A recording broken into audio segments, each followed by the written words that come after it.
বন্ধুরা চলে এসছে আজকে আবার একটা দারুণ নতুনত্ব রেসিপি নিয়ে। এটা আমি ধোদল, আজকে ধোদলের শুক্তো তৈরি করবো।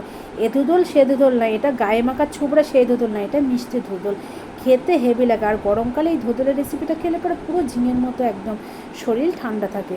চলো রেসিপিটা চলে স্টার্ট করা যাক। আমি 4টে ধোদল নিয়ে নিয়েছি, আর কি কচি কচি ধোদলগুলো দেখো, একদম ঝিঙের মতো করে আমি কেটে নিয়েছি। কেটে ধুয়ে একটা থালাতে নিয়ে নিয়েছি।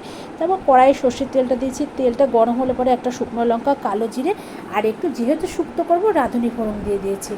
এবার রাঁধুনি ফোড়ন দিয়ে ফোড়নটা ভাজা হলে পরে সমস্ত ধোদলগুলো আমি ওর ভেতরে দিয়ে দিয়েছি। তারপর একটু নাড়াচাড়া করে নিয়েছি ভালো করে এটাকে, ধোদলটাকে। কেননা এই ধোদল দিয়ে প্রচুর পরিমাণে জল বেরোয়, এই জলেই সব কিছু রান্না হয়ে যাবে। তারপর এর ভেতরে আমি স্বাদ মতো লবণ, একটু হলুদ আর একটু স্বাদ মতো চিনি, এমনি ধোদল খুব মিষ্টি এটা, দিয়ে আমি এটাকে ঢাকা দিয়ে রেখেছি। আর প্রচুর পরিমাণে দেখো জল বেরিয়েছে এটাতে। আর এই শুক্তো করার জন্য আমি একটু পোস্ত, সর্ষে আর কাঁচা লঙ্কা বাটা দিয়ে দেবো, কাঁচা লঙ্কা, শুকনো লঙ্কা বাটা। এবার ওই বাটাটা হয়ে গেছে, জলটা দেখো শুকিয়ে আসলে পরে আমি ওই পোস্ত সর্ষে বাটাটা ওর ভেতরে দিয়ে একটু নাড়াচাড়া করে আমি বাটিতে একটু দুধ এর ভেতরে দিয়ে দিয়েছি। যেহেতু এটা দুধ শুক্তো, খেতে হেভি লাগে। এবার তারপর আমি এটাকে, যেই শুকনো শুকনো হয়ে এসেছে, আর তখন নামিয়ে নিয়েছি একটা থালের উপরে।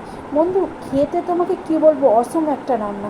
তোমরা পারলে একবার ট্রাই করে দেখো, আমার তো খুবই ভালো লাগেছে, তোমাদের নিশ্চয়ই ভালো লাগবে, অবশ্য করে।